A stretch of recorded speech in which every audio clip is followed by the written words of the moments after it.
It was a beautiful fall day on the island of Sodor. All the engines were working very hard. Sir Topham Hatt came to Tidmouth Sheds. He had exciting news. Gordon is to take the new mayor of Sodor on a special tour of the island, he announced. Gordon was thrilled, but then he had a thought. Who will take the express, sir? He asked. The other engines were excited. Pulling the express was an important job. Everyone wanted to be chosen, but Sir Topham Hatt chose Emily. When Sir Topham Hatt left, Emily was very happy, but Gordon wasn't impressed. The express is the longest passenger train on the island, he sniffed. I always cross the island twice by tea time. You'll never do that. I've got big wheels, and I'll do my best, said Emily. Big wheels don't make a big engine, boasted Gordon. Everyone knows I'm the best. Thomas thought Gordon was showing off. Twice before tea time, he puffed. That will be hard. But Emily wasn't listening to Thomas. I'm going to be as good as Gordon, she said eagerly, and she steamed away as fast as she could. Emily puffed into Knapford Station. She was looking forward to taking the express, but it was very, very heavy. Bust my buffers, she gasped as she slowly pulled out of the station. But she pulled away too soon and left the brake coach behind. Emily puffed with all her might. She was determined to be fast.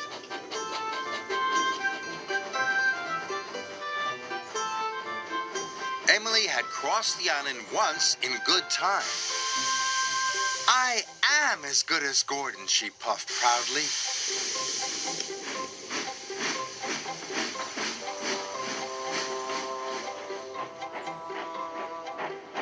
Emily had to wait for Edward at the crossing. Edward went as fast as he could, but it wasn't fast enough for Emily. Hurry up, slow coach, she cried, or you will make me late. Edward felt sad, but Emily just steamed on.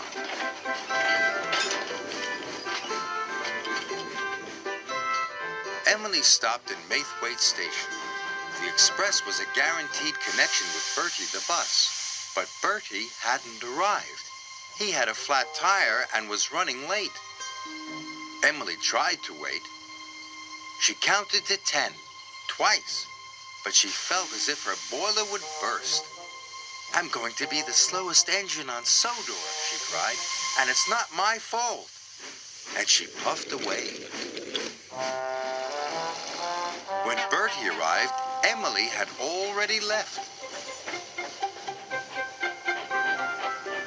Emily needed to take on water, but James was at the water tower.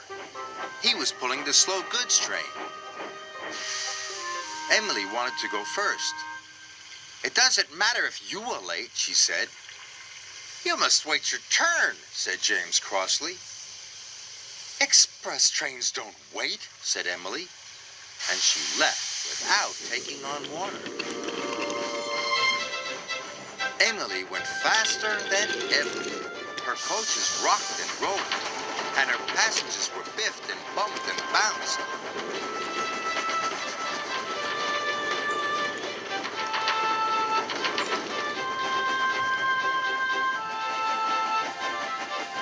Finally, Emily could see Brendam Docks up ahead. Twice before tea time, she puffed happily. I am as good as Gordon. Then there was trouble. Emily slowed down. What's happening to me? She cried. She went slower and slower. Emily had run out of water. She huffed and puffed, but she had no steam left. Finally, Emily came to a complete stop.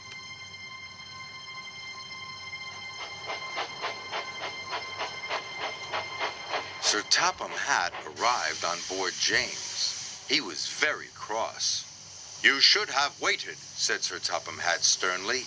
And now you have caused confusion and delay. You left the brake coach, stranded Bertie's passengers, and bumped your coaches. You must learn to be more patient. Emily knew Sir Topham Hatt was right. She felt very bad. She was only trying to be as good as Gordon. I'm sorry, sir, she said sadly. James pulled Emily into the docks. Then he went back to collect the express.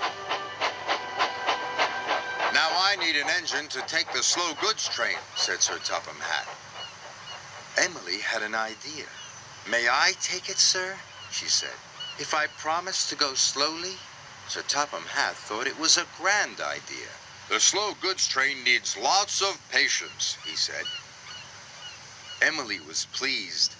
She was determined to do a good job.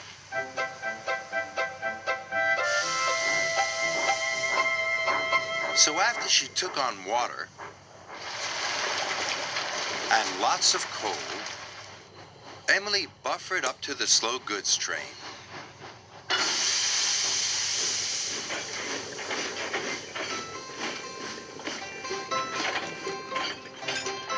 She stopped at all the right stations.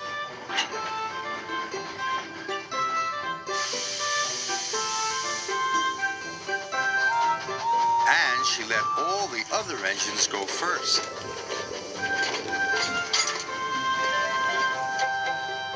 She stopped at a signal.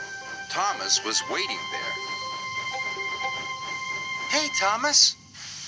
I am learning patience, Emily puffed. But if only I could learn it faster. Thomas had to laugh.